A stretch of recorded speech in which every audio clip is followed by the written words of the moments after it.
Addod Solutions. Add-on desired. Hello viewers, welcome to Addod Solutions Daily Current Affairs. I am Lokesh Pengunda. This session is designed mainly for aspirants preparing for banking, groups and such other competitive examinations. We cover news articles from both the Hindu and the Indian Express, so make a use of it. So first we have an article where it is stated that a Naga tribe has declined to pay the taxes which are charged by the extremist Naga groups. So in the image you can see where Nagaland is. It is bordering the states of Arunachal Pradesh, Assam and Manipur. So there are some extremist organizations, and these extremist groups tax people by running parallel governments. So these are illegal taxes charged by some extremist groups working in the state of Nagaland.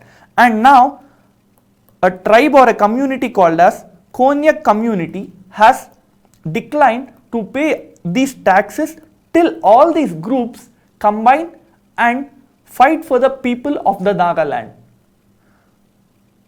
So what are the other tribes living in the state of Nagaland? They are Angama, Kuki, Sumi. So these are some important tribes living in the state of Nagaland. Next we have an article where it is stated that the Assam rifles are not only fighting the meth and the gold and the arms, but are also securing the Kaladan Multimodal Transit project. So first we will talk about the Assam rifles. We've seen that Assam rifles are mainly responsible for protecting the Indian borders, in the northeastern region, and also Assam rifles are responsible for fighting the insurgent groups working in the northeastern part of the country. Now we will see about the Kaladan Multimodal Transport project.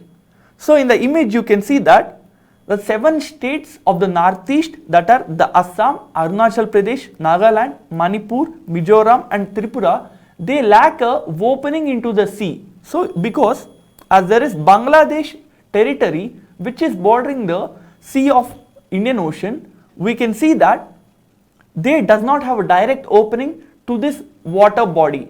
So what the government did was they brought in the Kaladan Multimodal Transport project. So what is this project? This involves the transport through both sea and river, also the road transport. So we see that many modes of transport have been used for transporting goods from the West Bengal to the northeastern part of the country. That is why it is called as a multimodal project.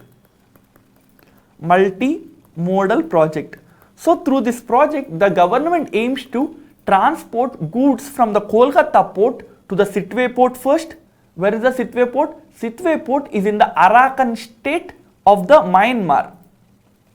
And we also heard that people from Arakan state, mainly the Rohingya refugees, are going towards the Bangladesh. So you should remember that Sitwe port is in the Myanmar, and once the goods reach the Sitwe port, from Sitwe port till the Paletwa, which is a place in the Myanmar, the goods will be transported by the river water.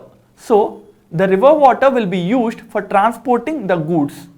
So you have two types of water transportation from Kolkata to the Paletwa. First is the sea route, next is the river route.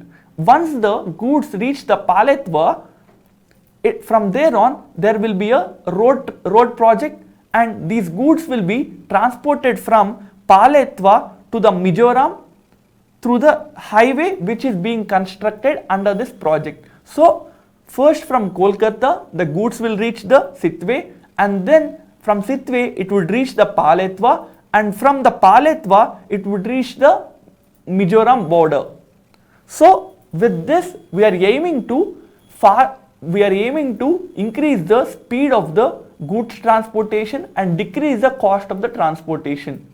So this Kaladan multimodal project is between India and Myanmar to transport goods from India to the northeastern parts of the country. Next is, we have an article where it is stated that the NSA have been used against people who are selling the COVID drugs at a higher price. So what is the NSA? NSA stands for the National Security Act of 1980. This act mainly provides for the preventive detention. It is mainly to provide preventive detention. So what is preventive detention? From the word we can understand that you are detaining someone, that is, it involves detaining or containing a person in order to keep him, in order to prevent him from committing a crime, or to prevent him escaping a future prosecution.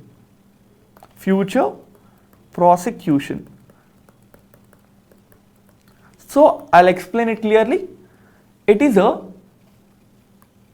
This act provides for detaining or containing a person when the government thinks that this person, if left for himself, might harm the society in some way, or if this person is not detained, he may try to escape a future prosecution.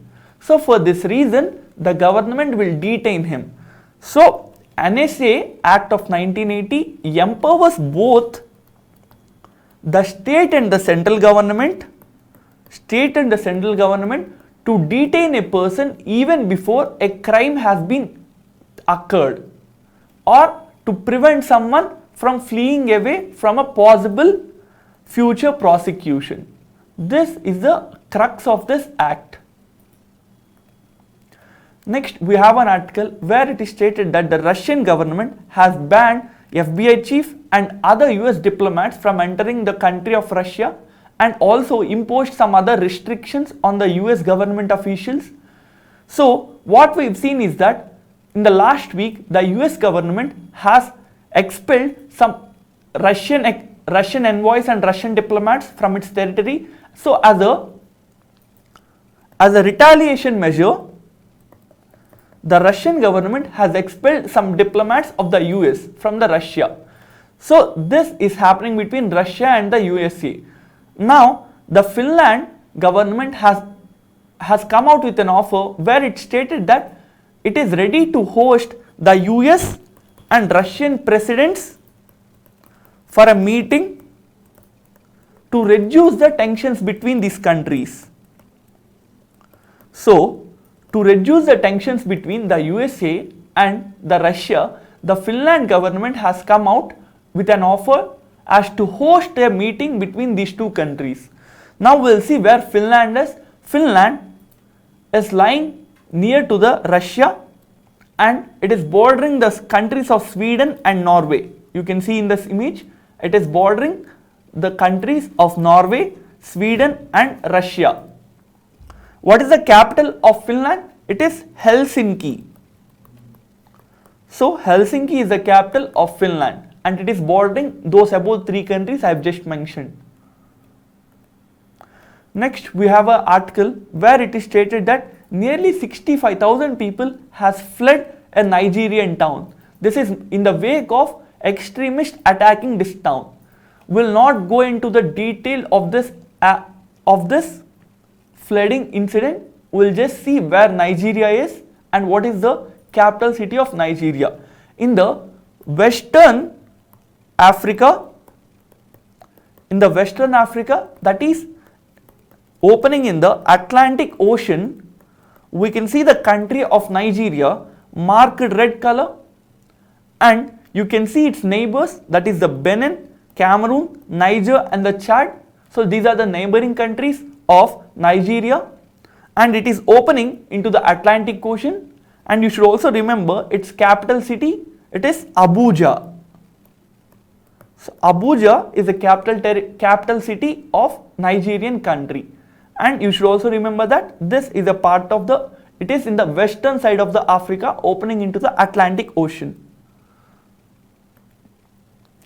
Next, we have an article where it is stated that US Department of Treasury has kept India along with other countries such as China, South Korea, Japan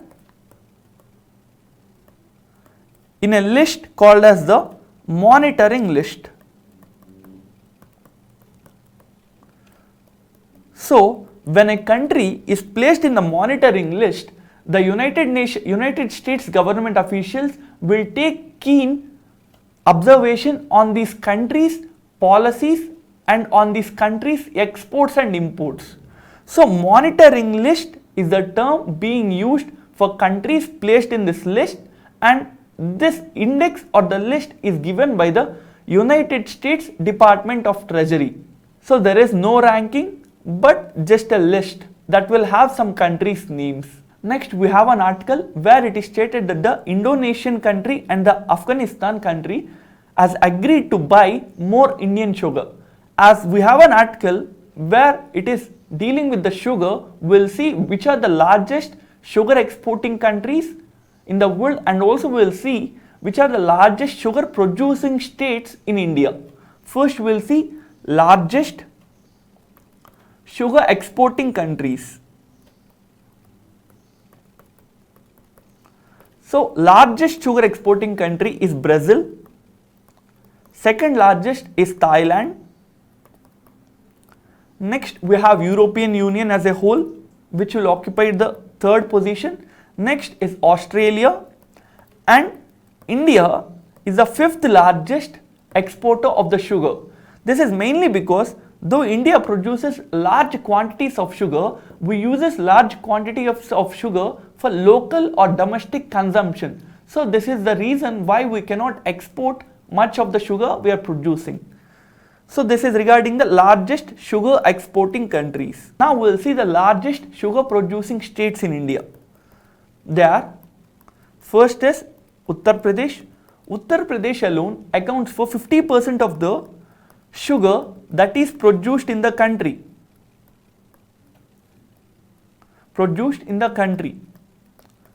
Next is the state of Maharashtra. Next is the state of Karnataka. So these three are the largest sugar producing states, and these three states alone account for nearly 77% of the sugar produced in the country. So if you have a question in the exam which is asking for the largest or second largest Indian state in the production of sugar, you should remember these states, and also you can be asked regarding the largest sugar exporting country in the world. That will be the Brazil. So next we have an article where we can see that the railway board's chairman and CEO is Mr. Sumit Sharma. Recently, the railway board has appointed the Sumit Sharma as the chairman and CEO of the railway board. Also, you should note that Sumit Sharma has been given the ex-principal secretary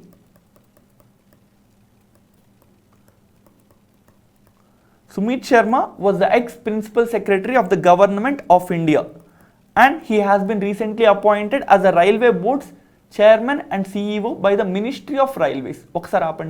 Next, we have an article where it is stating that Mr. Sumit Sharma has stated that 70% of the trains are operational now. So who is Mr. Sumit Sharma? Sumit Sharma was recently appointed as the chairman and the CEO of the Railways Board. So the Ministry of Railways has appointed Sumit Sharma as the chairman and CEO of the Railway Board, and also he is appointed as the ex officio principal secretary of the Government of India. So he is not only the CEO and chairman of the Railways Board, but also he is the ex officio principal secretary to the Government of India. Next, we have an article where the Union Health Ministry has stated that nearly 1200 samples of various variants have been found in India, and it is also stated that the RT-PCR tests were able to detect them. So we'll see about the RT-PCR test in today's session. So RT-PCR tests stands for the reverse transcriptase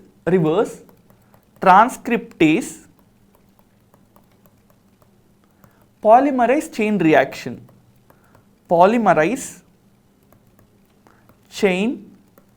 reaction.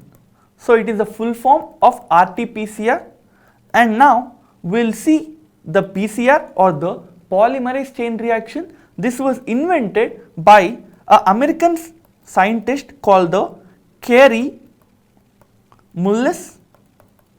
Mr. Kary Mullis has invented this polymerase chain reaction technique, and later Mr. Kary Mullis have been awarded a Nobel Prize in chemistry.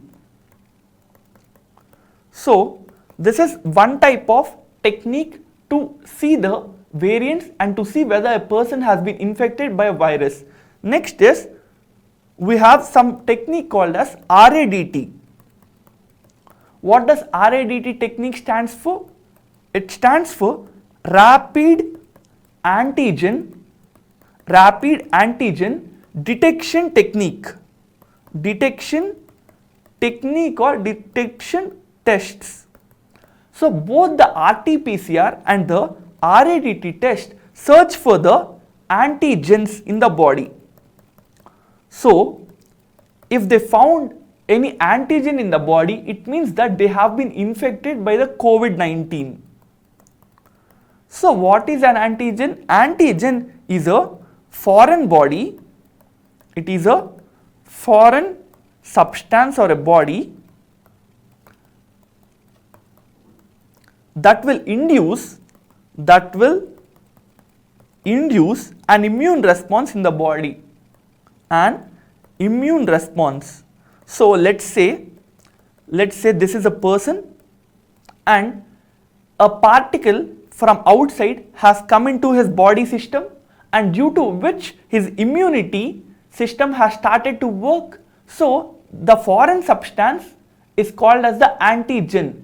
So whenever a foreign substance is found in the body, then you can understand that it is due to some virus or some bacteria, and this two tests find out what kind of virus has been coming to the body. So next we have an article where it is stated that Miss Vinesh Fogart has become the new Asian world champion. Has become the new Asian world champion in the 53 kilo category. So we have seen earlier that in the Kazakhstan there have been going on the Asian World Championship, and yesterday Miss Vinesh Fogart has won a gold medal, so it made her the Asian champion in the 53 kilo category. And also we have an article where it is stated that the Miss Anshu Malik has also won a gold medal in the 57 kilo quota. So India won 2 gold medals yesterday in the Kazakhstan, where the World Asian Championship has been going on. In the 53 kg category, Mrs. Vinesh Fogart has won a gold, whereas in the 57 kg category, Anshu Malik has won the gold. Next, we have an article where Krishan Patak, who is the Indian goalkeeper for the hockey, has primed for the Tokyo. Next, we have an article dealing with Krishan Patak. So, who is Mr. Krishan Patak? He is India's goalkeeper for the hockey. So, he is India's goalkeeper for the hockey. With this, we have covered all the relevant news articles from both the Hindu and the Indian Express. Inform about Addod's initiative to your other aspirant friends. Thank you. Addod Solutions. Add-on Desires.